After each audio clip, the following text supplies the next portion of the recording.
जय हिंद दोस्तों। Impact academy के ऑनलाइन प्लेटफॉर्म पे आपका स्वागत है दोस्तों। लास्ट टाइम हम क्या कर रहे थे, रेशियो एंड प्रोपोर्शनल, उसको आगे कंटिन्यू करते हैं। ठीक है, तो देखो पहला क्वेश्चन क्या बोला इसने दोस्तों। इसने बोला है कि भाई कुछ कुत्ते एक कुत्ता खरगोश का पीछा करता है।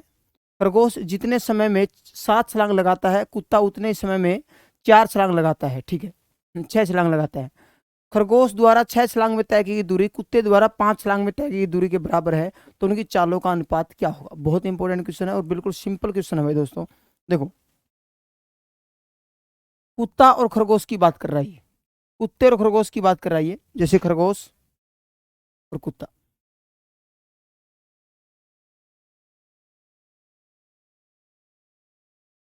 अब इसने एक ही बात दो तरीके से बोली है। दूरी भी छलांग के हिसाब से बताई है और चाल भी छलांग के हिसाब, सॉरी, समय भी छलांग के हिसाब से बताया है। और चाल क्या होता है? चाल दूरी बटे समय, आपको पता है दूरी बटे समय होता है। स्पीड डिस्टेंस अपॉन में टाइम टेकल, डिस्टेंस अपॉन में टाइम। देखो, जैसे जो दूरी की बात करें, यहाँ पर दूरी की यदि बात करते हैं, डिस्टेंस की यदि बात करें, और एक दिया है यहाँ पर समय, टाइम। ठीक है, अब देखो दूरी की यदि आप बात करते हैं, दूरी की जितने समय में, समय बोला है इसने 7 छलांग लगाता है खरगोश, जितने समय में 7 छलांग लगाता है, समय की बात कर रहा है तो 7 छलांग लगाता है, उतने ही समय में, समय की बात कर रहा है, 6 छलांग लगाता है। समय आपने मिनट में, घंटे में, सेकंड में तो देखा होगा, यहां पर छलांग में बता रखा है समय।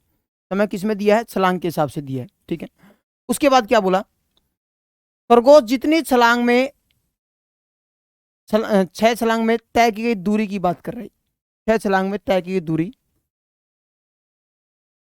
कुत्ते द्वारा 5 छलांग में तय की गई दूरी के बराबर, कुत्ते द्वारा 5 छलांग में तय की गई दूरी के बराबर है। दूरी आपने किलोमीटर में, सेंटीमीटर में, मीटर में, फुट में आपने देखी होगी, इंच में देखी होगी, मगर यहां पर छलांग के अकॉर्डिंग बता रखा है। ठीक है, अब यहां पर हम बात करते हैं किसकी? चाल की, स्पीड की यदि बात करें, दूरी बटे समय, दूरी बटे समय, दूरी बटे समय। जब हमारा अनुपात फ्रैक्शन में हो, भिन्न में हो, तो क्या करते हैं दोस्तों? एलसीएम हम लेते हैं, क्रॉस मल्टीप्लाई कर दें, क्रॉस मल्टीप्लाई कर दो, आर पार गुणा कर दो, इसकी गुणा यहाँ कर दो, इसकी गुणा यहाँ कर दो, कितना हो जाएगा? 36। और यहाँ से कितना हो जाएगा भाई? 35। 36:35 हो जाएगा। ठीक है, 36:35 बोल लो, या 35:36 बोल लो। ठीक है ना, पहले इसमें कुत्ता और खरगोश बोल रखा है तो कोई बात नहीं, यहाँ पर हमने कुत्ता और खरगोश की बात कर रहे थे, हम कुत्ते और खरगोश के हिसाब से कर लेंगे। ये तो हमारा क्या है? खरगोश और कुत्ता है। और कुत्ते और खरगोश की बात करें, कुत्ता और खरगोश, क्या हो जाएगा? 35:36। कौन से ऑप्शन में? 35:36 ए ऑप्शन में है, ए हमारा आंसर हो जाएगा। आ रही बात समझ में? तो किसी ने शुरुआत में क्या बोला? कुत्ता और खरगोश की बात करा, तो उसके अकॉर्डिंग हम बता देंगे 35:36। नहीं दिख रहा? मैं यहाँ लिख देता हूँ भाई, ये हो गया, क्रॉस मल्टीप्लाई करेंगे 36 और ये हो जाएगा अपना 35। ठीक है, कुत्ते और खरगोश की बात करें, कुत्ता और खरगोश, 35:36। ठीक है भाई, 35:36 हो जाएगा।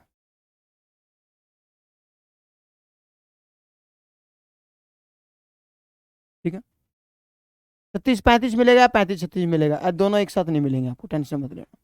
ठीक है, कर लोगे भाई? इस तरीके से करना। नेक्स्ट क्या कराइए, एक बर्तन एबीसी में दूध और पानी का अनुपात, दूध और पानी का अनुपात, मिल्क एंड वाटर, दूध और पानी का अनुपात एबीसी, 3 बर्तन हमारे पास, ए बी और सी, 3 बर्तन अपने पास है। दूध और पानी का अनुपात कितना भाई? ये है 2:1। ठीक है, 3:1 और 4:1। ठीक है, उसके बाद क्या बोला,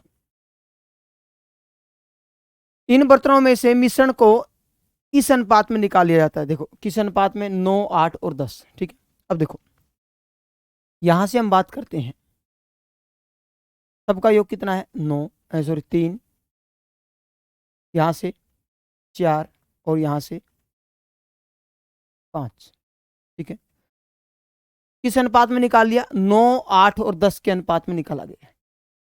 ठीक है, 9, 8 और 10 के अनुपात में निकाला गया। इसका 9 हिस्सा, इसका 8 हिस्सा और इसका 10 हिस्सा।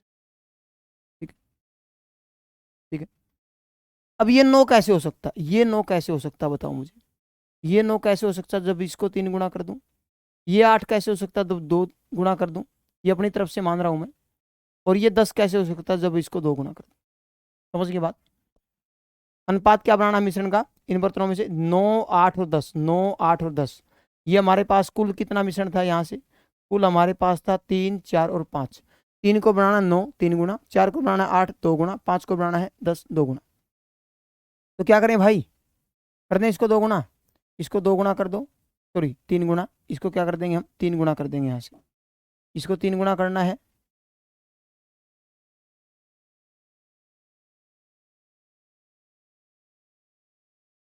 इसको 3 गुना, इसको भी 3 गुना, सॉरी इसको 2 गुना, क्योंकि ये 2 गुना है, ये भी 2 गुना होगा, ये 2 गुना है, ये भी 2 गुना होगा और ये अपना 3 गुना हो जाएगा।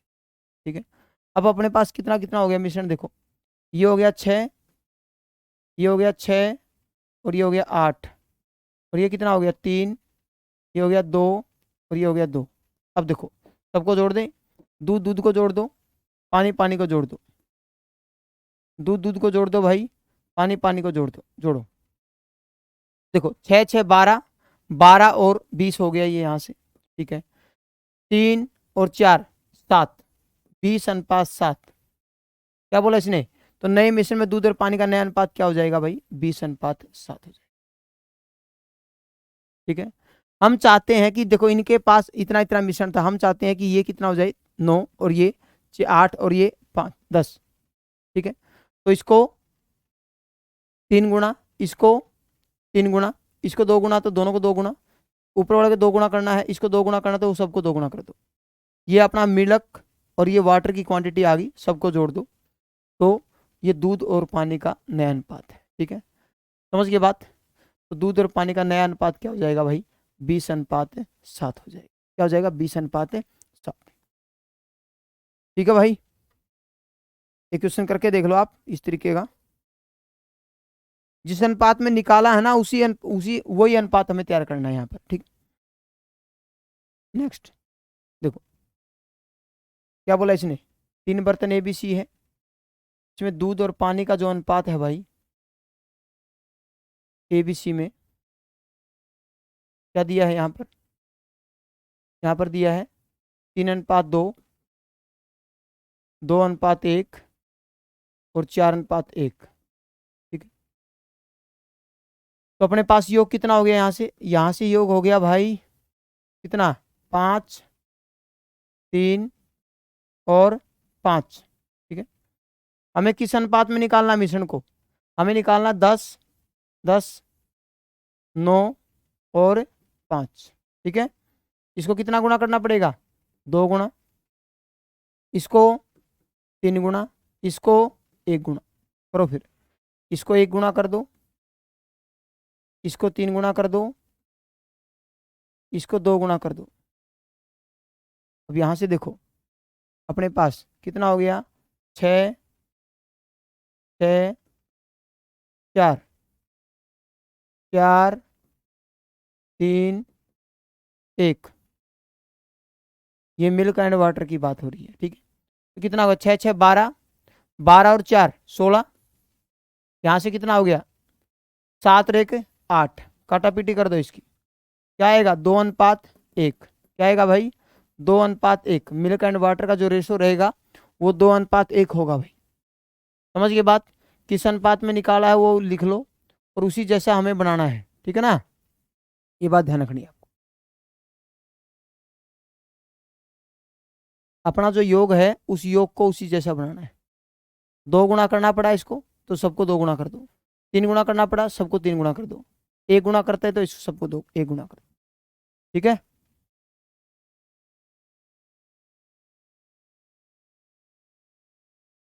ठीक है, कर लोगे? आगे देखो, नेक्स्ट टाइप क्या करा है ये। 1170 रुपए की राशि को एबीसी में 4:3:6 के अनुपात में बांटना जाना था, ठीक है, लेकिन गलती से उसे 1/4, 1/3, 1/6 के अनुपात में बांटा गया, ठीक है। तो इस प्रक्रिया में सबसे ज्यादा लाभ किसको और कितना होगा भाई, कितना लाभ होगा और किसको होगा? देखो बांट के देख लेते हैं आप, तो बांट के देख लेंगे यहां पर क्या होता है। देखो पहले की यदि बात करें, पहले की यदि हम बात करें सही, मतलब पहले की मतलब सही बात करें तो सही मामले में क्या होगा, एबीसी में इसको बांटना था, इसको 4, 3 और 6 को। रुपया कितना अपने पास, 1170 रुपये है। कितना रुपया है, 1170 रुपये। हमारा योग कितना यहाँ पर, यहाँ पर योग देखा जाए तो अपना योग कितना भाई, योग हो गया 13।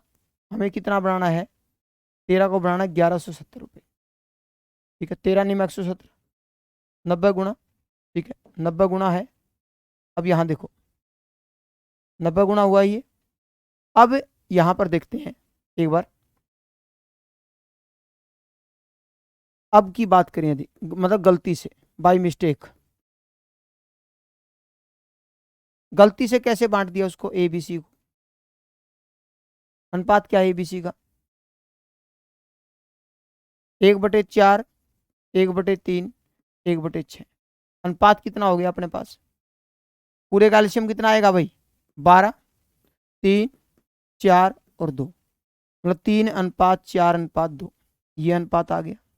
पहले अनुपात क्या था, 4, 3, 6। देखो आप खुद ही सोचो, ए को सही मामले में देखा जाए तो मिलना चाहिए था 4, मिला कितना 3, तो इसको तो कम मिला है, सिंपल सी बात है।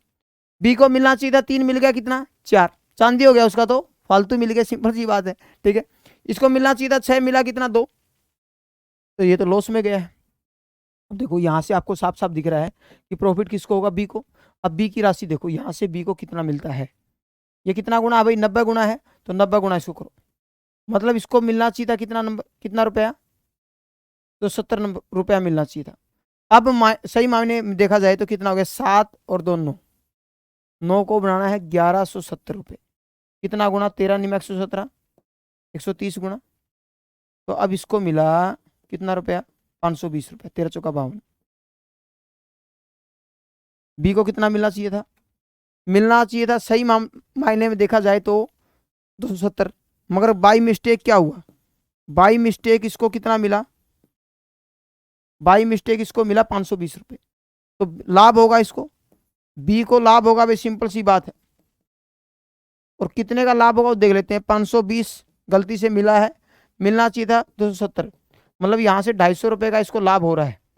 कितने रुपए का लाभ हो रहा है भाई, 250 रुपये का लाभ हो रहा है, किसको, बी को, ठीक है। उतार लो, इस तरीके से करना भाई।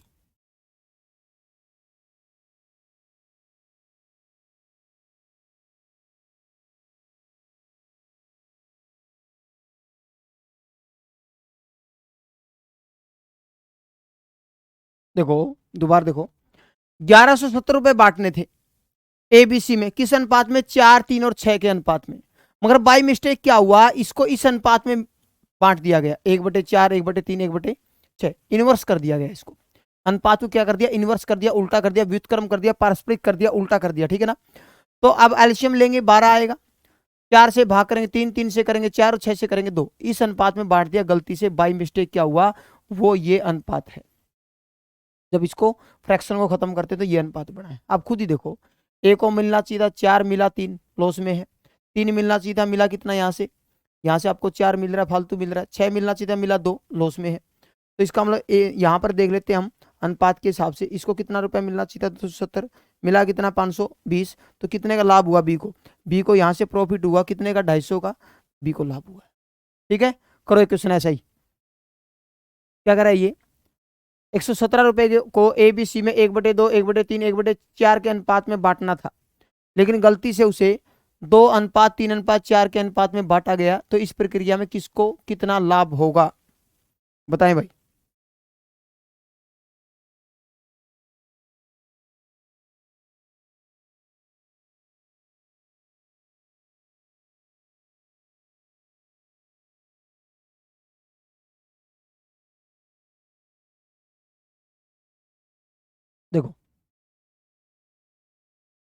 सही मायने में देखा जाए तो सोल्यूशन निकाल रहे हैं हम यहाँ पर।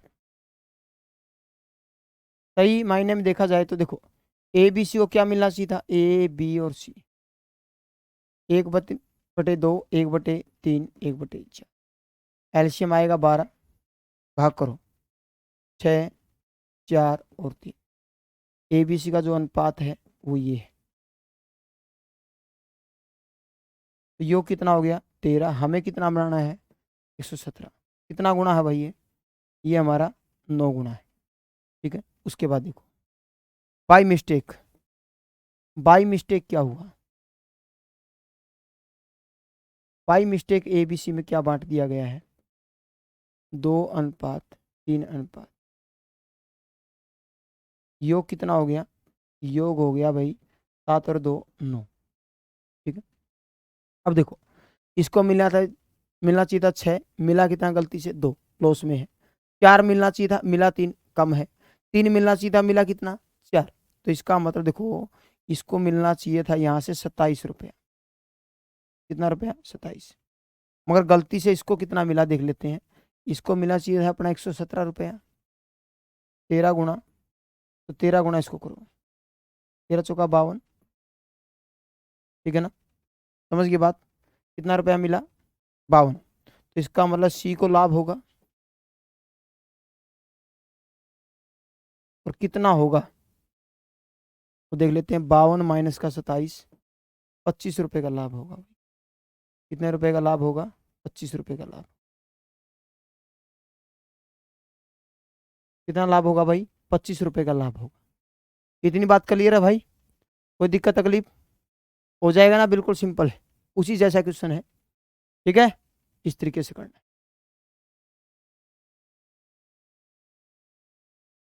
नेक्स्ट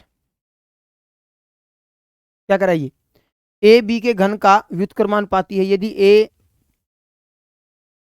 यदि ए 3 है तो बी अपना कितना है 2 के बराबर है। ठीक है, यदि ए 8/9 है तो बी का मान क्या होगा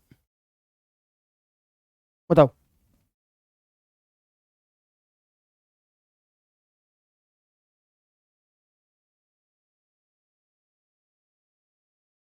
देखो व्युत्क्रम होता उल्टा, इनवर्स। ए जो है बी के घन का, बी के क्यूब का इनवर्स है। ठीक, उल्टा है। मतलब ये प्रोपोर्शनल जब हम हटाते हैं भाई, ये जब प्रोपोर्शनल हटाया जाता है तो एक कोई कांस्टेंट वैल्यू हम लेते हैं। यहाँ पर हम मान लेते हैं के कोई कांस्टेंट वैल्यू।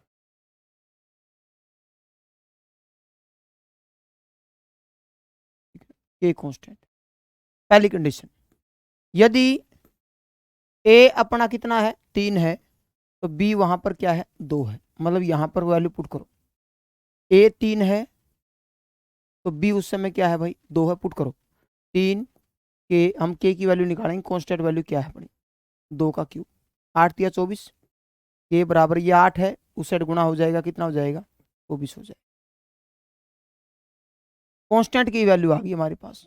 ठीक है, आगे देखो अगली कंडीशन क्या बोली, यदि ए 8/9 है, 8/9 है तो बी क्या होगा ये बोला है। आपको एक बात का पता ही है भाई, ए जो है बी के घन का व्युत्क्रमानुपाती, ये कंडीशन आपको पता है। अब यहां पर आपको क्या क्या पता है, यहां पर आपको ए की वैल्यू नई वाली है। अब की बात करें तो आप, ये पहले की कंडीशन है, ये अब की कंडीशन है। अब के अकॉर्डिंग हमें काम करना है। ए कितना अब की बार 8/9, करो फिर काम। ए यदि अपना 8/9 है, के अपना 24 है, के कितना अपना 24, तो बी की वैल्यू हमें फाइंड आउट करनी है। ठीक है, काट दो इसको, 8 या 24, इसको इस साइड ले आओ, आर पार गुना कर दो। मतलब यहां से क्या आएगा बी क्यूब बराबर है 27, क्यूब उस साइड जाके क्यूब रूट बन जाएगा। किसका होता है भाई 27, 3 का होता है। तो इसका आंसर कितना हो जाएगा मेरे भाई 3 हो जाएगा। क्या हो जाएगा 3। एक कॉन्सेप्चुअल क्वेश्चन है ये। ठीक है, कॉन्सेप्ट आपके क्लियर होने चाहिए इससे रिलेटेड, भाई ये किसकी बात कर रहा है, क्या कह रहा है। ठीक है, प्रोपोर्शनल का मतलब क्या होता है, ठीक है ना, ये बात कर रहा है।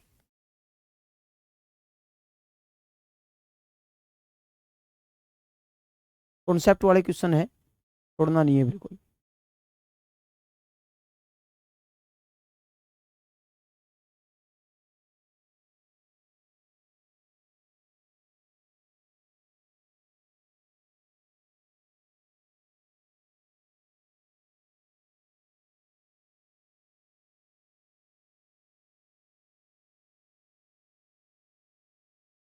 ठीक है भाई, क्या बोला इसने, ए बी के घन का व्युत्क्रमानुपाती है, बी का घन, बी का क्यूब के व्युत्क्रमानुपाती है। ठीक है, यहाँ पर पहली कंडीशन ये बोली है। अब ये कह रहा है यदि ए 3 है तो बी 2 है, तो यहाँ पर हम देखो, ये जब प्रोपोर्शनल हटाया जाता है, ये जब प्रोपोर्शनल हटाया जाता है तो कोई कांस्टेंट वैल्यू लेते हैं, जैसे हमने साइंस में पढ़ा भी होगा। ठीक है, कई बार कांस्टेंट वैल्यू ली जाती है, जैसे कैल्विन की, ठीक है, ली जाती है, आपने देखा होगा टेम्परेचर वगैरह में, प्रेशर का में देखा होगा आपने। ठीक है, तो के की वैल्यू हम यहाँ से फाइंड आउट करेंगे इसके अकॉर्डिंग, इस कंडीशन के अकॉर्डिंग। ए 3 है तो बी 2 है, वैल्यू पुट की तो वहां से के की वैल्यू आई। अगली कंडीशन के अकॉर्डिंग बी निकालना है। ए यदि 8/9 है, ए यदि 8/9 है तो बी क्या होगा, तो यहाँ पर इसके अंदर, इसी के अंदर वैल्यू पुट करेंगे हम। ए की वैल्यू नए वाली 8/9 है, के वैल्यू हमने निकाली है, बी की वैल्यू यहाँ से फाइंड आउट करें। ठीक है, करो एक ऐसा क्वेश्चन एक।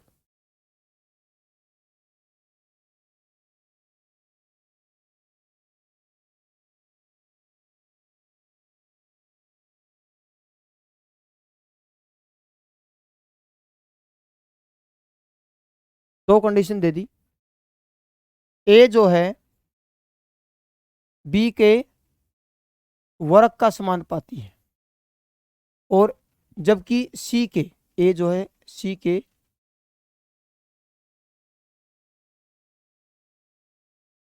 वर्गमूल का, सी का वर्गमूल के व्युत्क्रमानुपाती, व्युत्क्रम होता उल्टा। दो कंडीशन यहां पर आपको दी है। ठीक है, अब पहली कंडीशन में क्या बोला, ए यदि अपना 2 है, ए क्या है अपना 2, ए अपना 2 है तो बी उस समय कितना भाई 1 का, पुट करो। अभी ये कांस्टेंट वैल्यू हटाएंगे, मतलब प्रोपोर्शनल हटाए तो कोई कांस्टेंट वैल्यू लेनी पड़ेगी आपको। 2 बराबर है के, और बी का क्या, बी का स्क्वायर 1 का। ठीक, तो के की वैल्यू यहाँ से कितनी आई अपनी, के की वैल्यू इसके अकॉर्डिंग आई अपनी भाई 2, के कितना आया 2 आया। ठीक है, तो इसका प्रोपोर्शनल हटाते हैं, देखो इसका प्रोपोर्शनल हम हटाएंगे तो ये ऐसे आएगा ना भाई, ए के बी स्क्वायर, ये होगा।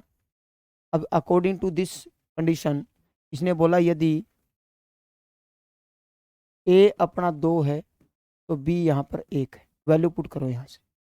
2 बराबर है कांस्टेंट वैल्यू के और बी का स्क्वायर, के की वैल्यू हम यहाँ से फाइंड आउट कर लेंगे यहाँ से। ठीक है, के की वैल्यू कितनी आ गई यहाँ से 2 आ गई। ठीक है, अब दूसरी कंडीशन देखो, यहाँ से भी हम क्या करेंगे, ये जब प्रोपोर्शनल हटाएंगे तो कोई कांस्टेंट वैल्यू आएगी, √c। अब ये बोला ए यदि ए अपना 2 है तो सी उस समय क्या है भाई 9 है, तो वैल्यू फाइंड आउट करो यहाँ से, हम वैल्यू फाइंड आउट करते हैं। तो ए यदि 2 है, ए यदि 2 है तो वर्गमूल सी की वैल्यू कितनी है 9, के की वैल्यू हम यहाँ से फाइंड आउट करें, कितना हो गया 3 3 दूनी 6, के यहाँ पर कितना हो गया 6। के अलग अलग कंडीशनों में अलग अलग आ रहा है, के आ रहा है इसके अकॉर्डिंग तो आ रहा है 6 और इसके अकॉर्डिंग आ रहा है 2। ठीक है, समझ ये बात, देखते हैं किसकी वैल्यू इसको सेटिस्फाई करेगी ऑप्शन को। ठीक है, आंसर 2 आएंगे, हालांकि यहाँ पर देखो हमें पता है भाई ये इसके डायरेक्टली प्रोपोर्शनल, ये इसके इनवर्सली प्रोपोर्शनल है। ठीक है, ये कह रहा है भाई यदि अगली कंडीशन हो तो ए 3 बी 2 और सी क्या होगा। हमें पता है यहाँ पर तीनों की यदि हम बात करें, तीनों की यदि हम बात करें, तीनों ये ए जो है ए, इसके तो है भाई डायरेक्टली प्रोपोर्शनल, और इसके है व्युत्क्रमा प्रोपोर्शनल की बात हो रही है, ये वैल्यू है दोनों के अकॉर्डिंग देखा जाए तो। इसके तो डायरेक्टली प्रोपोर्शनल है और सी के इनवर्सली प्रोपोर्शनल है। अब यहाँ पर प्रोपोर्शनल हटाएंगे तो कोई कांस्टेंट वैल्यू के आएगी यहाँ से, ए बराबर है के इंटू बी स्क्वायर अपॉन में √c। ठीक है,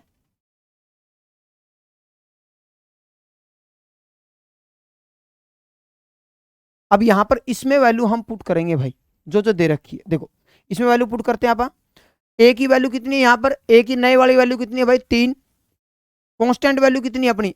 अब इसको इसके अकॉर्डिंग के यदि अपना कितना है, के यदि अपना कितना भाई 2 है, के जब 2 है तो यहाँ पर पुट करो ए कितना अपना, ए नए वाला कितना 3, के की वैल्यू 2 इंटू बी की वैल्यू कितनी है 2 का स्क्वायर अपॉन में रूट सी।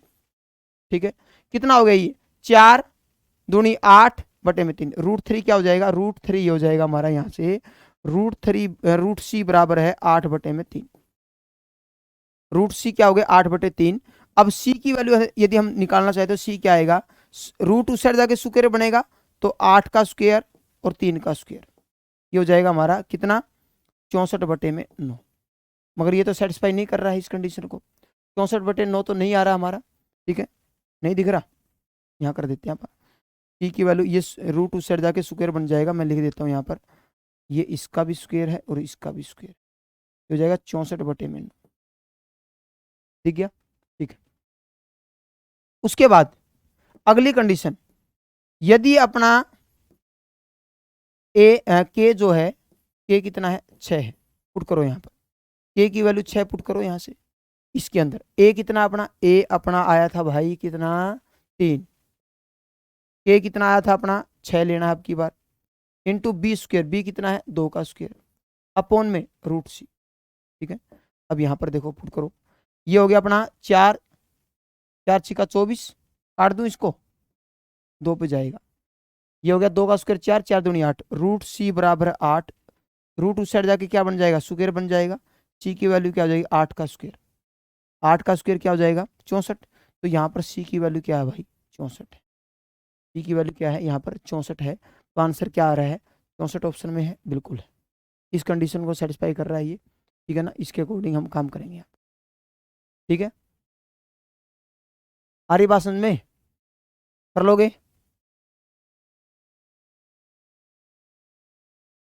तो आंसर क्या हो जाएगा हमारा 64। ठीक है, ये कॉन्सेप्चुअल क्वेश्चन है, कॉन्सेप्ट आपका क्लियर होना चाहिए यहाँ पर भाई। प्रोपोर्शनल क्या कैसे सोल्व करते हैं, प्रोपोर्शनल होता क्या है, कांस्टेंट वैल्यू क्या होती है, ठीक है, ये सारी बातें आपको पता होनी चाहिए। ठीक है, अदरवाइज कोई शॉर्टकट नहीं है। ठीक है, इसी तरीके से हम इसको करते रहते हैं।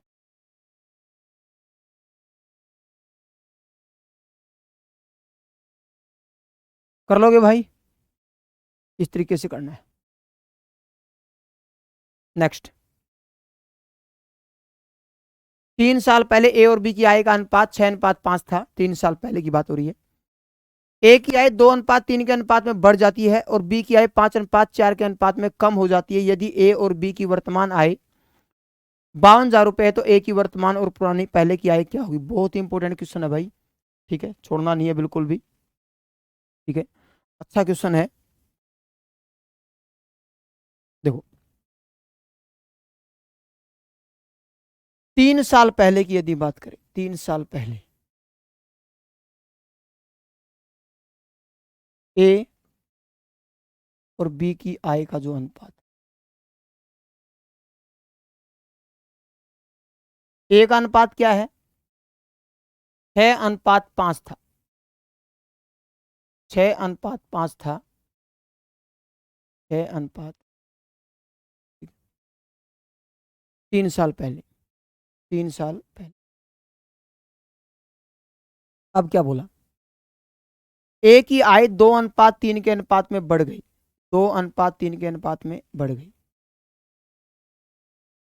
और जो बी की आय है वो 5:4 के अनुपात में क्या होगी, कम होगी। देखो क्या मतलब इसका, मतलब ये जो है ये है भाई पहले की आय, ये है पहले की आय, ये अपनी पहले की आय है, ये अब की आय है, ये पहले की है, अब की बोले तो वर्तमान, समझ गए बात। अब देखो पहले के अकॉर्डिंग कंपेयर करें तो पहले की ये भी पहले की है आपको पता है, और यहाँ पर ये कितनी है 6 और ये कितनी अपने पास 2 है। अब दोनों को बराबर करना पड़ेगा। अब भाई पहले की हम 6 माने या 2 माने भाई, एक ही तो मानना पड़ेगा, दोनों थोड़ी मान सकते हैं। तो हम जो ये पहले की आय है इसके अकॉर्डिंग इसको बराबर कर देंगे नीचे वाले को। ठीक है, नीचे वाले को किससे गुणा करना पड़ेगा भाई 3 से गुणा करना पड़ेगा, तभी ये 6 हो जाएगा और ये कितना हो जाएगा अपना 9 हो जाए। इतनी बात क्लियर है? ठीक है, ऊपर वाले का अनुपात नहीं बदलना चाहिए। अब ये देखो, ये पहले की आय है और यहाँ पर भी पहले की आय 5 है। पहले की आय कितनी थी? 5, और यहाँ पर भी कितनी है? 5 है, तो इसको बदलने की कोई जरूरत नहीं। ठीक है, अब ये देखो, ये अपनी पहले की आय है, ये वाली, और ये अब की आय है। देखो, हमें क्या करना था यहाँ पर, पहले की आय के बराबर करो, पहले की आय के बराबर कर दो, हो गया। तो अब की आय निकल के आ जाएगी आपकी। ठीक है, अब की आय क्या हो जाएगी? निकल के आ जाएगी। हमें करना क्या है? हमें इन दोनों को बराबर करना है, इनको, इसको और इसको, क्योंकि ये पहले का आंकड़ा है, पहले की आंकड़ा है, और ये भी हमारा पहले का है, पहले का है। ये कह रहा है, देखो ए और बी की 3 साल पहले की जो आय का अनुपात था वो 6:5 था। ठीक है, और ये जो अनुपात दिया है, ये क्या? 2:3 और 5:4 का मतलब क्या है कि ए की पहले की अनुपात आय की आय थी 2, और अब कितनी है? 3 है। और बी की, ये कह रहा है बढ़ गई है, मतलब पहले 2 थी अब 3 होगी। बी की आय 5:4 के अनुपात में कम होगी, मतलब पहले 5 थी अब कितनी होगी? 4 होगी। ठीक है, क्योंकि अब की बार ये जो कुल दे रखा है ये वर्तमान का दे रखा, तो अब मुझे ये बताओ वर्तमान की वैल्यू यहाँ पर कितनी है? ये वर्तमान है, और ये भी क्या है? वर्तमान। इतनी बात क्लियर है? ए और बी की वर्तमान आय का जो अनुपात है, ए और बी की वर्तमान आय का अनुपात जो है, ए और बी की वर्तमान आय का जो अनुपात है भाई, वो कितना हो गया? अब 9:4। तो योग कितना हो गया यहाँ से? 13, और हमें कितना बनाना है? 52,000, क्योंकि ये वर्तमान है और ये भी क्या है? वर्तमान है। इतनी बात क्लियर है? अब ये कितना गुना है इसका? ये कितना गुना है? 4,000 गुना है। ठीक है, अब आपसे क्या पूछा गया बताओ मुझे? आपसे पूछा गया ए की वर्तमान की और पुरानी आय। अब वर्तमान के अनुपात आय कितनी है? ए की, यदि मैं वर्तमान की बात करूं, ए की वर्तमान की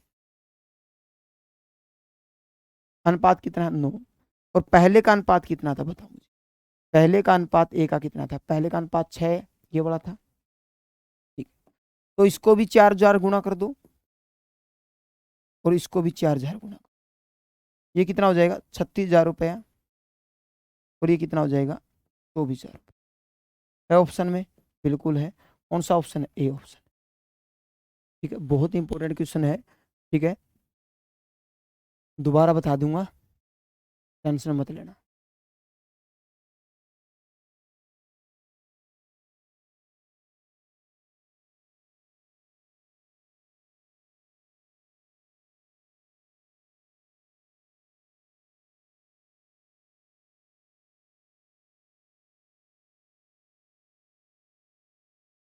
देखो, पहले की आय का अनुपात था 6:5।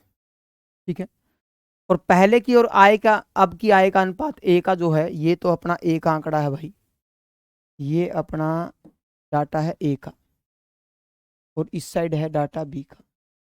ठीक है, ए का पहले का और अब का अनुपात था 2:3, और ये था 5:4। मगर यहां पर क्या हुआ? पहले के साथ मैच नहीं कर रहा, तो हम क्या करेंगे? इसको 6 बनाएंगे, इसके अकॉर्डिंग, ऊपर वाले के अकॉर्डिंग बदलना पड़ेगा। हमें ऐसा चेंज करना है कि नीचे वाले का भी अनुपात ना बदले और ऊपर वाले में भी कोई चेंज ना हो। देखो, अब देखो, आप इन दोनों का अनुपात बनाओगे ना, वही 2:3 बनेगा, इसका 5:4 तो है। इसको बदलने की जरूरत नहीं पड़ी, क्योंकि भाई ये तो उतना ही है जितना पहले वाला था। तो ये अब का है, अब का बोले तो वर्तमान का, ये भी हमारा वर्तमान का है। ठीक है ना, तो ये पहले के बराबर कर दिया, तो ये वर्तमान का ये हो गया, और इसका तो वही है ही। ए और बी की जो वर्तमान का जो अनुपात है वो कितना है? 9:4। वर्तमान का रेशो कितना भाई? 9:4 है। और अपना वर्तमान में कितना योग है? अब ये बोल देता ना भाई, ए और बी की पहले की जो आय बोल देता 52,000 रुपये, तो इसके अकॉर्डिंग बराबर करना पड़ता हमें 6:5 के अकॉर्डिंग। ठीक है, पहले की आय दे देता तो हमें 6 और 5 के अकॉर्डिंग बराबर करना पड़ता, फिर मैं यहाँ लेता 6 और 5। ये वर्तमान की बात करें तो वर्तमान ही लेना पड़ा हमने। तो कुल योग हो गया 13, 13 को बनाना 52,000, कितना गुना? 4,000 गुना। तो वर्तमान का पूछा, तो वर्तमान का रेशो कितना है? ए का, ए का वर्तमान का जो है रेशो 9 है, 9 के अकॉर्डिंग 4,000 गुना किया। और पहले का पूछे तो 6 है, 6 का 4,000 गुना किया, तो कितना हो जाएगा? 36,000 और 24,000। ठीक है, एक क्वेश्चन करके देखो ऐसा ही। अब की बार 3 आगे एबीसी। एबीसी के पिछले वर्ष की आय का अनुपात है 3, 4 और 5, जबकि पिछले वर्ष और वर्तमान की आय का अनुपात है 4:5। 2:3 और 3:4। वर्तमान की कुल आय दे दी इसने 59,100 रुपीज। तो बी और सी की आय का योग क्या होगा बताओ।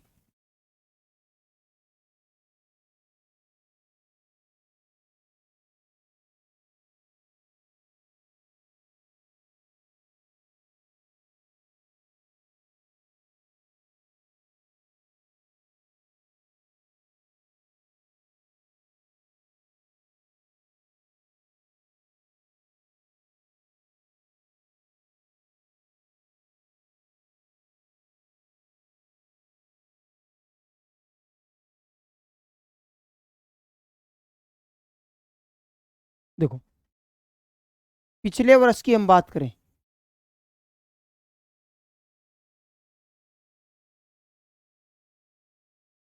पिछले वर्ष की यदि हम बात करें, पिछले वर्ष की एबीसी का जो अनुपात है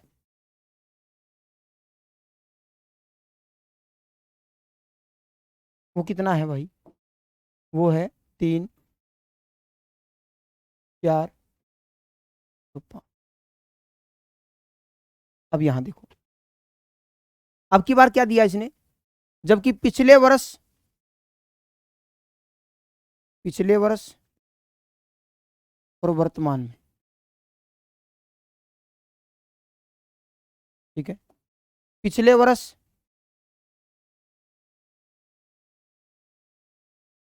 और वर्तमान में, पिछले वर्ष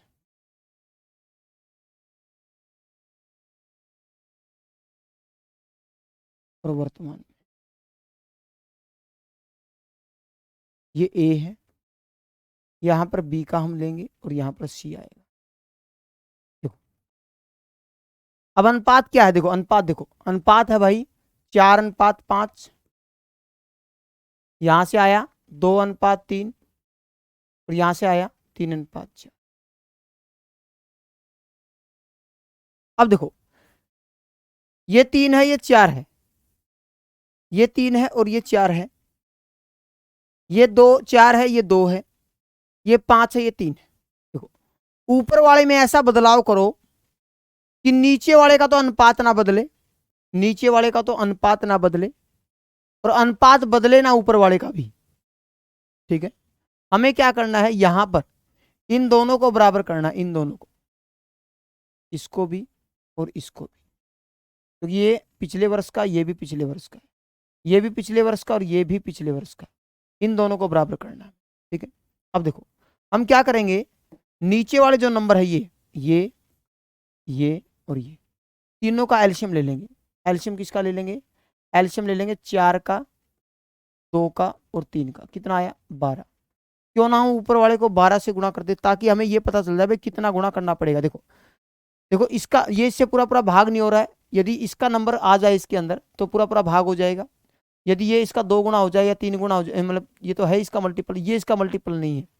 ठीक है, तो ऐसा बदलाव करो कि ऊपर वाले में, देखो अब अपनी मर्जी से ये नहीं कि इसको 4 से गुणा कर देंगे, फिर तो अनुपात ही गड़बड़ा जाएगा।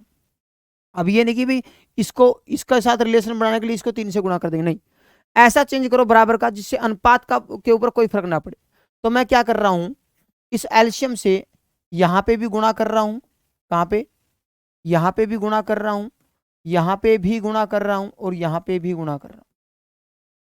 अब ये कितना हो जाएगा भाई हमारा, 36 हो जाएगा, ये कितना हो जाएगा 48 हो जाएगा और ये कितना हो जाएगा 60। अब पिछले वर्ष का यदि अनुपात हम देखें, एबीसी का क्या माना जाएगा अब, 36, 48 और 60। ठीक है, अब नीचे वाले को 36, 48, 60 बनाना है। देखो क्योंकि देखो अब ये 4 के पाड़े में भी आता 36, 2 के पाड़े में भी 48 आता है और 3 के पाड़े में 60 भी आता है। अब ऊपर वाले का अनुपात बनाओगे तो वही बनेगा 3, 4 और 5, अनुपात भी नहीं बदला। अब नीचे वाले के अकॉर्डिंग हम बना भी सकते हैं इसको। देखो अब ये 36 है, ये हमारा 36 है, तो हम चाहते हैं इसको भी 36 बना दें। अब इसको 36 बना सकते हैं, इसको हम 48 बना सकते हैं और इसको हम क्या बना सकते हैं भाई 60 बना सकते हैं। ठीक है, तो सिंपल सी बात है। अब इसके साथ गुणा तो नहीं करूंगा मैं सीधा क्या करूंगा यहाँ पर, अब इसको कितना गुणा करना पड़ेगा भाई 36 बनाने के लिए, 9 गुणा करना पड़ेगा, तो इसको मैं 9 गुणा कर दूँ। इसको 48 बनाने के लिए कितना गुणा करना पड़ेगा आपको, 24 गुणा करना पड़ेगा, 24 गुणा इसको करना। इसको 60 बनाने के लिए कितना गुना करना पड़ेगा आपको? 20 गुना करना पड़ेगा, तो 20 गुना इसको कर, तो वर्तमान का हो जाएगा ये 45, और ये कितना हो जाएगा 72, और ये कितना हो जाएगा हमारा 80। ये वर्तमान का अनुपात आ गया, वर्तमान का अनुपात ये हो जाएगा एबीसी का 45, 72 और कितना हो जाएगा हमारा 80। समझ गए बात? अब रुपया कितना बांटना हमें? हमें रुपया बांटना है भाई कितना? 59,100। कुल कितना हो गया हमारा? यहाँ से देखो कुल कितना हो गया, यहाँ से कुल रुपया देखा जाए तो कितना हो गया? यहाँ से हो गया अपना 7, योग की हम बात करें, ये हो गया 7, यहाँ से हो गया अपना 7 और 8 और 16 20 19, 20 हो गया यहाँ से हो गया 15 और 4 19, 197। 197 को कितना बनाना है भाई? 197 को बनाना है 59,100। कितना गुना है इसका? कितना गुना देखो, 19 दूनी 38, 19 57, ठीक है 30 गुना है 300। मतलब आपसे क्या पूछा है? आपसे पूछा गया है कि बी और सी का वर्तमान का योग क्या होगा। इन दोनों का योग कितना आ रहा है भाई? इन दोनों का योग देखो कितना आ रहा है। यहाँ से हो जाएगा 2, यहाँ से हो जाएगा 17, 8 8 16 और 15 हो जाएगा 152 का 300 गुना, 300 गुना करेंगे तो 2020 15 45, ठीक है 45,600 आ रहा है, बिल्कुल आ रहा है। ये क्या आ गया अपना? बी और सी का योग आ गया भाई, ठीक है बी और सी का हिस्सा आ गया यहाँ से अपना, ठीक है कितना आ गया? 45,600 रुपया। ऑप्शन में है, बिल्कुल है, बी ऑप्शन है, ठीक है भाई। सिंपल सी बात है। अब ये पिछले वर्ष का अनुपात था, पिछले वर्ष के अकॉर्डिंग इसको बराबर बनाना पड़ेगा आपको। अब ऐसा चेंज करो कि ऊपर वाले का अनुपात ना बदले और ये नीचे वाले का मल्टीपल हो जाए। ऐसा बदलाव करो, ऊपर वाले का अनुपात ना बदले और नीचे वाले का क्या हो जाए? गुणज हो जाए, ठीक है। आ रही बात समझ में? ऊपर वाले में ऐसा बदलाव करें जिससे ऊपर वाले का अनुपात ना बदले, वह नीचे वाले का गुणज हो जाए। गुणज समझते हो ना? मल्टीपल, मल्टीपल हो जाए, ठीक है। अब देख लेना, वो पीडीएफ में दिख जाएगा आपको, ठीक है। आ रही बात समझ में? अभी देखो ये 36 है, तो इसको 36 कैसे बना सकते हैं भाई? इसको 36 कैसे बना सकते हैं? 9 गुना करके, तो 9 गुना मैंने इसको कर दिया। इसको 48 कैसे बना सकते हैं? 2 को 24 गुना करके, कितना गुना करके? 24, तो नीचे वाले को 24 गुना कर दिया। इसको 60 कैसे बना सकते हैं? 20 गुना करके, तो नीचे वाले को 20 गुना कर दिया। ये वर्तमान का अनुपात आ गया। वर्तमान की आय का अनुपात है 45, 72 और 80, और वर्तमान का योग कितना है? 59,100। तो 197 कुल योग कितना हो गया? 197 को बनाना हमें 59,100, ठीक है 59,100 रुपये बनाना है। 300 गुना, तो 300 गुना इन दोनों का योग पूछा आपसे। किसका पूछा है? ए और बी का योग बताओ, सॉरी बी और सी का योग बताओ। ए बी और सी का योग कितना? यहाँ से 152, 152 को कितना बनाना हमें? 300 गुना बनाना, तो कितना हो जाएगा? 45,600 हो जाएगा। इतनी बात क्लियर है भाई? थोड़ा सा लेंथी है, कोशिश करोगे समझने की तो आराम से समझ में आ जाएगा, कोई दिक्कत नहीं है, ठीक है। नेक्स्ट क्या कर रहा है ये? एक आदमी एक निश्चित दूरी की रेलगाड़ी, बस और कार से 4:3 और 2 के अनुपात में तय करता है, ठीक है। प्रति किलोमीटर का किराया उसका 1:2:4 है, ठीक है। प्रति किलोमीटर का किराया दे दिया ये। यदि उसका कुल खर्च 720 रुपया है, कुल खर्च 720 रुपया है, तो बस के द्वारा कुल किराया क्या होगा? बस के द्वारा देखो क्या बोला इसने? ट्रेन, बस और कार, ठीक है। अब यहां पर क्या बोला इसने? दूरी का जो अनुपात दिया है, दूरी 4:3 और 2, और इसने क्या बोला? इसने प्रति किलोमीटर का फेयर है, प्रति किलोमीटर का किराया, ठीक है रुपीज इन पर किलोमीटर, ठीक है। प्रति किलोमीटर का किराया कितना है भाई, किस अनुपात में, 1:2:4। इसका मतलब ये हुआ भाई कुल खर्च, देखो कुल खर्च क्या आएगा, कुल खर्च दोनों ही गुणा कर दें, यहां से अपना कुल खर्च आ जाएगा।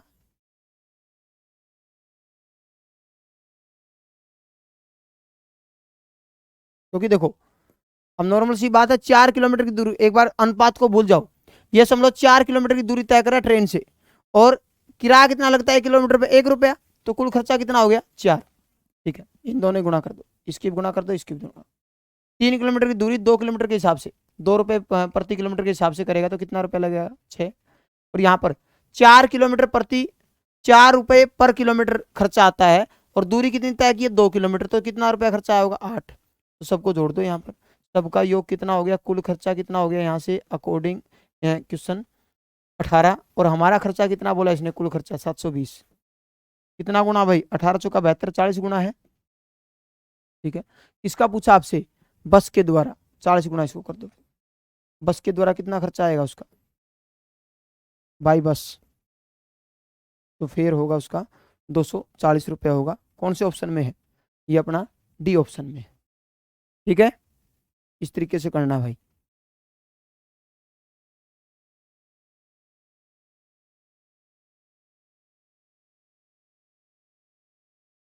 ठीक है, 4 किलोमीटर 1 रुपए के हिसाब से 4 रुपया खर्चा आया, 3 किलोमीटर की दूरी 2 रुपए के हिसाब से 6 रुपया खर्चा आया, 2 किलोमीटर की दूरी 4 के हिसाब से 8 रुपया खर्चा आया। कुल खर्च कितना है 18, हमें कितना बनाना है 720 रुपया, कुल खर्चा बोला इसने 720। ठीक है, तो बस के द्वारा पूछा है, तो बस के अकॉर्डिंग हम बता दें कितना रुपया खर्चा आया होगा, 240। यदि आपसे पूछे भाई ट्रेन से कितना खर्चा आया, तो 160 रुपया हो जाएगा, इससे कितना खर्चा आया कार से, तो 320 रुपया हो जाएगा। इंडिविजुअल हम बता सकते हैं यहाँ से, आपसे बस यही पूछा है कि भाई बस के द्वारा खर्चा कितना है, तो बस के द्वारा खर्चा अपना 240 रुपये। समझ गया ना बात, कर लोगे भाई इस तरीके से। ठीक है, नेक्स्ट पढ़ो क्या कर रही। एक स्कूल में लड़के और लड़कियों की संख्या का अनुपात दे दिया 3:2। यदि लड़कों को 20% को और 25% लड़कियों को स्कॉलरशिप मिलती है, ठीक है, तो उन लड़के और लड़कियों का संख्या का अनुपात बताओ जिसे स्कॉलरशिप नहीं मिलती। देखो बॉयज और गर्ल्स का अनुपात कितना बोला, 3:2, 3:2। स्कॉलरशिप मिलती है किसको, स्कॉलरशिप मिलती है भाई 20% लड़कों को, 20% लड़कों को स्कॉलरशिप मिलती है। तो जिसको स्कॉलरशिप नहीं मिलती, जिसको स्कॉलरशिप नहीं मिलती, हम उसको देख लेते हैं फिर। ठीक है ना भाई, स्कॉलरशिप नहीं मिलती, नॉट स्कॉलरशिप,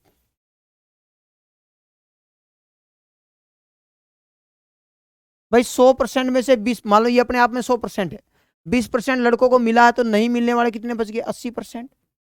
और ये कितने मिल गए 75%, 25% को स्कॉलरशिप मिलती है, तो नहीं मिलने वाले कितने बच गए 75% मिल जाएंगे, बच जाएंगे। किसका, जो संख्या उसका, ये हमारी संख्या है। तो करो फिर, 3 का 80% और 2 का 75, ना मिलने वाले का अनुपात पूछे। अनुपात में कोई एक जैसी वैल्यू हो तो काट सकते हो आप। 5 से काटेंगे तो 16×5 = 80, 5 से काटेंगे 15×5 = 75, 2 से कटता है, 3 से कटता है, काट सकते हो आप। 3 से काटेंगे तो यहाँ से हो जाएगा 5, 2 से काटेंगे तो यहाँ से हो जाएगा 8, तो 8:5 हो जाएगा। ये आंसर है 8:5। ठीक है भाई, स्कॉलरशिप वाले, सिंपल सी बात है, स्कॉलरशिप वाले कितने हैं, स्कॉलरशिप वाले हमारे पास 20% है, बॉयज स्कॉलरशिप वाले 20% जिनको स्कॉलरशिप मिलती है। ठीक है, जिनको नहीं मिलती स्कॉलरशिप वो कितने बच गए, 80% बच गए, सिंपल सी बात है। ठीक है ना, कितने बच गए 80%। यदि गर्ल्स की मैं बात करूं 25% को स्कॉलरशिप मिलती है, तो नहीं मिलने वाले कितने बच गए 75%। तो इसके अकॉर्डिंग हमें काम करना था यहाँ पर, कोई दिक्कत ही नहीं है। ठीक है भाई, आ रही बात समझ में, संख्या के साथ जरूर लेना, कई बच्चे क्या करते हैं इसी का अनुपात निकालना शुरू कर देते हैं। ठीक है, इसी का अनुपात नहीं निकालना है आपको। ठीक है, संख्या के अकॉर्डिंग काम करना पड़ेगा। ठीक है, उसके हिसाब से आपको स्कॉलरशिप का अनुपात निकालना है जिनको नहीं मिलती। नेक्स्ट क्या करें, ABC अलग क्रमशः 30, 40 और 50 दिन काम कर सकते हैं, काम खत्म करते हैं। ठीक है, यदि प्रतिदिन की मजदूरी 4:3:2 के अनुपात में है, ठीक है, एक दिन की मजदूरी की बात हो रही है यहाँ पर, ठीक है, ए को कुल 144 रुपया मिलता है वेतन के रूप में, तो सबको मिलाकर कुल कितना रुपया मिलेगा, सबको मिलाकर कुल कितना रुपया मिलेगा। देखो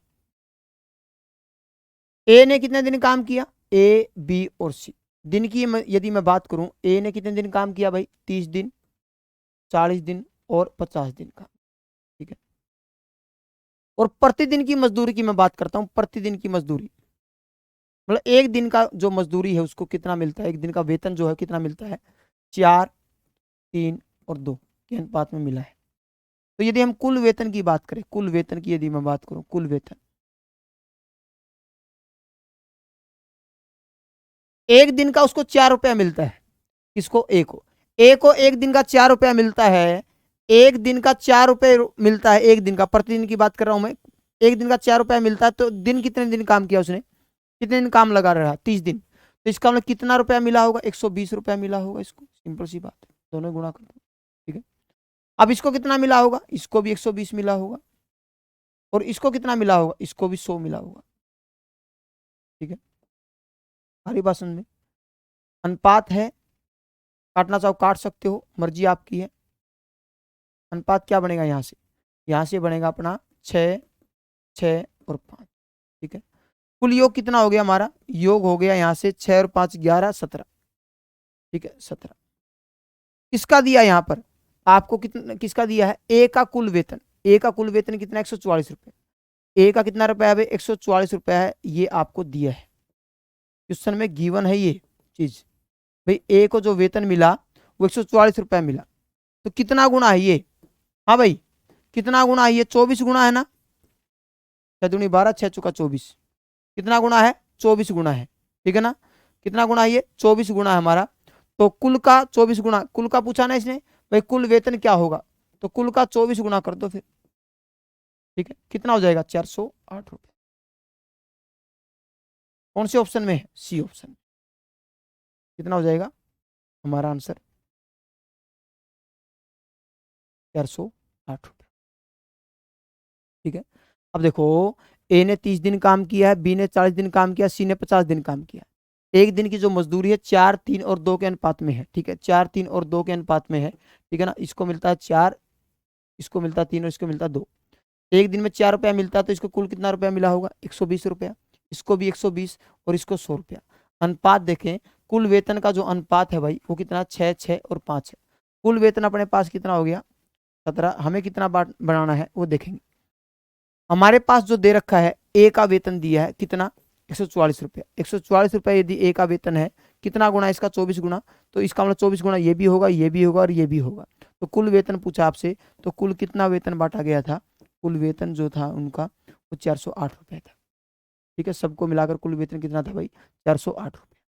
समझ के बात, कर लोगे भाई इस तरीके से, ठीक है। नेक्स्ट पढ़ो, किसी ऑफिस में चपरासी क्लर्क और ऑफिसर की संख्या का अनुपात दे दिया ये 4, 3 और 7, और व्यक्तिगत मासिक वेतन जो है 7, 11 और 19 है, ठीक है। यदि क्लर्कों की संख्या 28 है और सभी को कुल मिलाकर कर्मचारियों को 1,94,400 रुपये मासिक वेतन दिया जाता है, तो प्रत्येक का वेतन क्या होगा,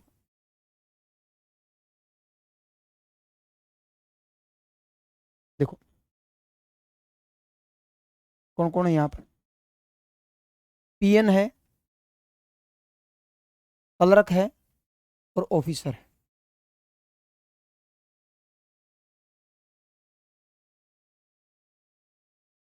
ठीक है।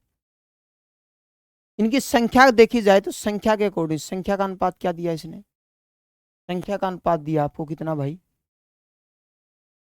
4, 7 और 3, और यहाँ की संख्या भी दे रखी है, एक तो कौन सी संख्या दे रखी है, ये क्लर्कों की संख्या दे रखी है 28, ये दिया है क्वेश्चन के अंदर, गिवन है ये चीज, मतलब ये अपना 28 है, कितना गुना है ये, 4 गुना है, तो क्यों ना 4 गुना इसको कर दो, ये भी उसका मतलब 4 गुना होगा और ये भी 4 गुना होगा, ये अपनी संख्या आ जाएगी यहाँ, क्या आ जाएगी संख्या, कितनी 16 और ये 12। ठीक है। व्यक्तिगत मासिक वेतन, व्यक्तिगत मासिक वेतन का मतलब है प्रत्येक व्यक्ति को कितना मिलता है, ईच पर्सन की यदि हम बात करें, ठीक है, मंथली सैलरी की बात करते हैं हम यहाँ पर 7, 11 और 9 के अनुपात में दिया जाता है। ठीक है, समझ गए बात, समझ गए बात। यहाँ से किस इंडिविजुअल मंथली सैलरी जो है वो क्या है, 7, 11 और 19, 7, 11 और 19 के अनुपात में इनको सैलरी दी जाती है, 7, 11 और 19। समझ गए बात, ये मंथली इनकम है इनकी। ठीक है, मंथली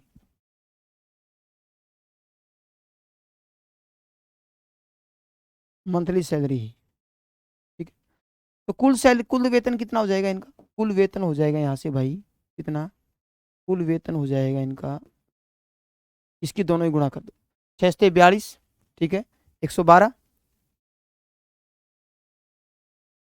इन दोनों ही गुणा कर दो, 8, 0 और 3।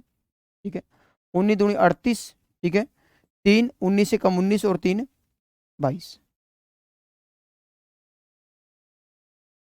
ये इनका कुल आय है। ठीक है, और क्या दिया इसमें, इसने बोला कुल आय जो अपने पास है वो कितनी है, 1,94,400 रुपए है, 1,94,400 रुपए है, और ये हमारा कुल वेतन यहाँ पर दिया है।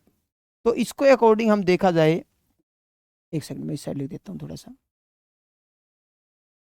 112, ये आता 308, और ये अपना कितना आता भाई 19 दूनी 38, ठीक है, 3 और 22। ठीक है, कुल आय जो दे रखी है आपको यहाँ पर, वो दे रखी है अपनी कितनी, 1,94,400। ठीक है, अब ये सबको सबके बराबर है, सबका योग कितना हो गया, यहाँ से सबका योग हो गया भाई, यहाँ से देख लेते हैं आप, 8, 8, 16, 17, 18 हासिल 1, ठीक है, 2 और 1 3 और 1 4, ठीक है, 3 और 1 4 हो जाएगा यहाँ पर। ठीक है, 5 और 1 6, 648 कितना हो जाएगा, 648। अपना रुपया कितना, 1,94,400, कितना गुना है ये, हाँ भाई कितना गुना है, इसको दे लेते हैं, यहाँ से देखें 0 0,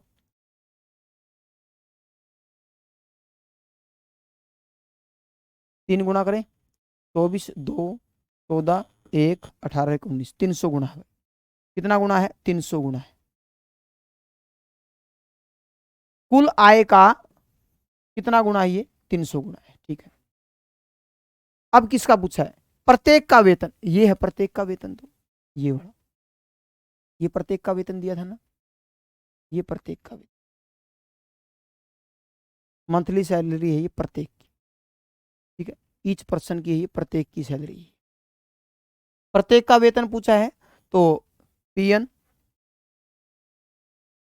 क्लर्क और ऑफिसर, 7, 11 और 19 कर दो फिर इसको फटाफट, क्योंकि ये प्रत्येक का वेतन था। तो ये हो गया अपना 300 गुना इसको कर दो, 300 गुना इसको कर दो भाई, और 300 गुना इसको कर दो, यहाँ से कितना हो जाएगा 2100 रुपया, यहाँ से कितना हो जाएगा अपना 3300 रुपया हो जाएगा, यहाँ से कितना हो जाएगा 19 19 5700 रुपया। ठीक है, ये आंसर है आपका, कौन से ऑप्शन में है, यहाँ से देखो 2100, 3300 और 5700, डी ऑप्शन है। ठीक है, सारी बात समझ में। यहाँ से सबसे पहले संख्या चेक करो, संख्या कितनी आई है, संख्या के अकॉर्डिंग देखो, यहाँ पर संख्या दी है कि 28 है, तो इसका मतलब 7 किसके बराबर, 28 के बराबर, 4 गुना है, तो 4 गुना इसको कर दो, 4 गुना इसको कर दो। यहाँ से सबसे पहले अपनी क्या आएगी, संख्या आएगी, ये संख्या है भाई। ठीक है, ये प्रत्येक व्यक्ति की सैलरी है, ये प्रत्येक व्यक्ति की सैलरी है, ये वाली जो आपको दे रखी है, ये वाली। ठीक है, 7, 11 और 19, 7, 11 और 19, ठीक है, प्रत्येक व्यक्ति की सैलरी है यहाँ पर। ठीक है, 7, 11 और 19। ठीक है, यहाँ से कुल वेतन की मैं बात करूँ, कुल वेतन कितना आएगा, इसकी इसके साथ गुणा की, इसकी इसके साथ गुणा की, इसकी इसके साथ गुणा की। ठीक है, इन दोनों ही गुणा की, तो यहाँ से हमने कुल वेतन पता किया, कुल वेतन अपने पास कितना था, 1,94,400 था, जो कितना गुणा है, 300 गुणा है। तो सबका सबका अलग अलग पूछे हुए, इनको कितना रुपया वेतन के रूप में दिया जाता, तो इसको भी 300 गुणा करो, इसको 300 गुणा, इसको 300 गुणा। ठीक है, समझ गए बात। कई बच्चे क्या करते हैं, इनका पहले वेतन निकालते हैं, फिर 16 से भाग करते हैं, 28 से भाग करते हैं, 12 से भाग करते हैं। हो जाएगा मगर वो लेंथी होगा, उस तरीके से नहीं करना आपको। ठीक है, सीधा हम अनुपात में पुट कर देंगे, संख्या इसमें जो प्रत्येक की सैलरी उसमें पुट कर देंगे, तो वहां से भी आपका उत्तर आएगा कितना, 2100 रुपया, 3300 रुपया और 5700 रुपया। ठीक है भाई, कर लोगे इस तरीके से, छोड़ना नहीं है बिल्कुल। ठीक है,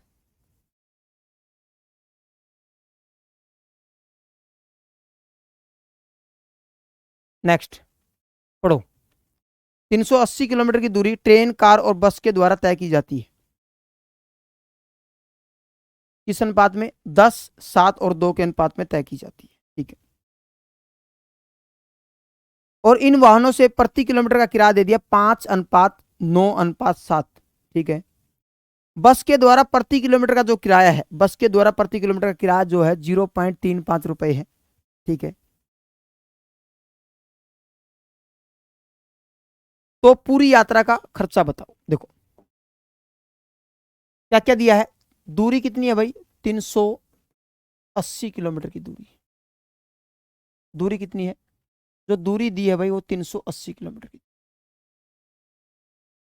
ठीक है, और एक और बात दी है यहां पर, बस के द्वारा, बस के द्वारा जो किराया दिया है, बस के द्वारा, बस का जो प्रति किलोमीटर का किराया है वो कितना, 0.35 रुपए, 0.35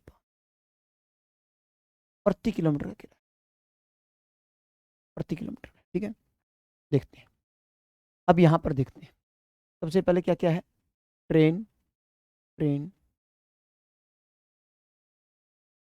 कार और बस। ठीक है, 10, 7 और 2, किसका अनुपात है ये, दूरी का अनुपात, दूरी का अनुपात।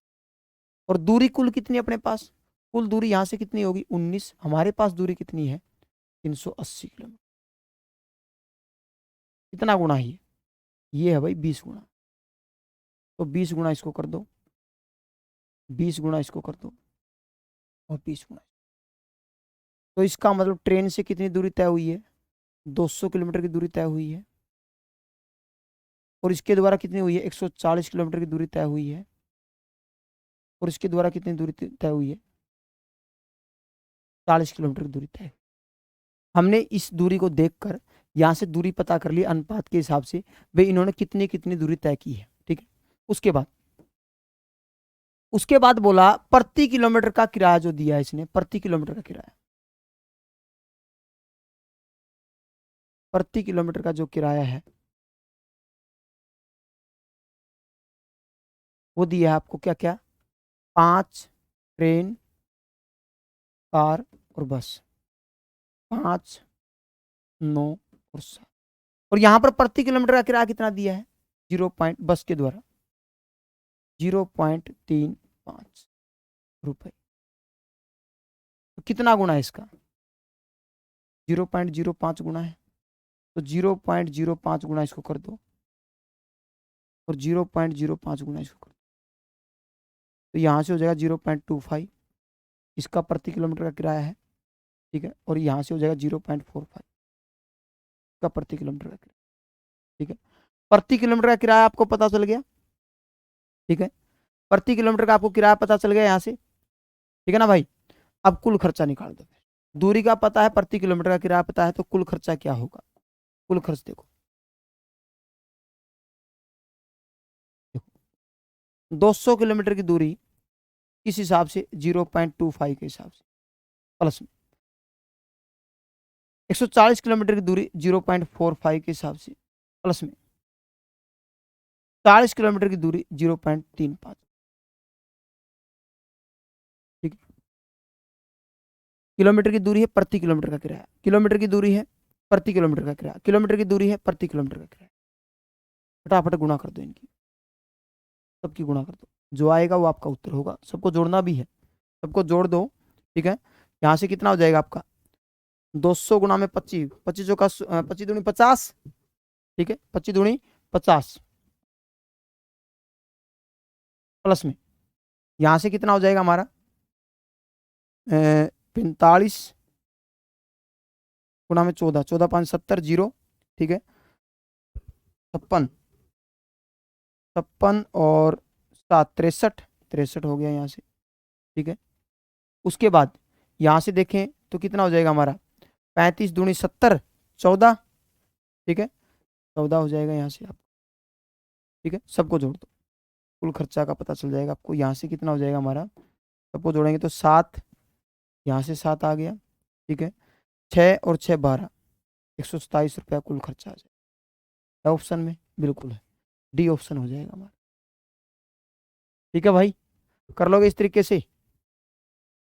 पहले ये पता कर लो कि भाई दूरी कितनी तय की है उन्होंने, दूरी का पता करो पहले, तो दूरी कितनी कितनी तय की है इन्होंने, ठीक है। कुल दूरी इसने दे भी रखी है, कितनी कितनी दे रखी है, 380 किलोमीटर दे रखा है यहाँ से, ठीक है। इसके अकॉर्डिंग हम देख लेंगे कितनी कितनी दूरी तय की है। ट्रेन से 200 किलोमीटर, कार से 140 किलोमीटर और बस से 40 किलोमीटर की दूरी तय की है इसने, ठीक है। उसके बाद प्रति किलोमीटर का किराया देखा जाए तो ये दे रखा था आपको, ठीक है। इसके अकॉर्डिंग हमने इनका भी पता कर लिया। तो यहाँ से इतने किलोमीटर की दूरी, इसके हिसाब से कितना रुपया खर्चा आएगा, 50 रुपये। कार से 140 किलोमीटर की दूरी 0.45 के हिसाब से 63 रुपये खर्चा आएगा। और बस के 40 किलोमीटर की दूरी 0.35 के हिसाब से 14 रुपये खर्चा आएगा। तो यहाँ से हम इन सबको जोड़ेंगे तो कुल खर्चा आ जाएगा। तो कुल खर्च जो है अपना कितना हो जाएगा भाई, पूरी यात्रा पे जो खर्चा आएगा वो 127 रुपये। कितना आ जाएगा भाई, 127 रुपये। समझ के बात, कर लोगे भाई, ठीक है। तो ये था आपका रेशो, ठीक है। तो उतार सकते हो, कोई दिक्कत नहीं, उतार लेना, ठीक है। रोक के आराम से उतार लेना, कोई दिक्कत नहीं, ठीक है। वैसे ऐप में मैं पीडीएफ डाल भी देता हूँ, कोई दिक्कत नहीं, ठीक है। कर लोगे भाई, कोई दिक्कत तकलीफ, ठीक है। तो ये था आपका रेशो प्रोपोर्शनल, ठीक है। मिलते हैं नेक्स्ट वीडियो में नए टॉपिक के साथ।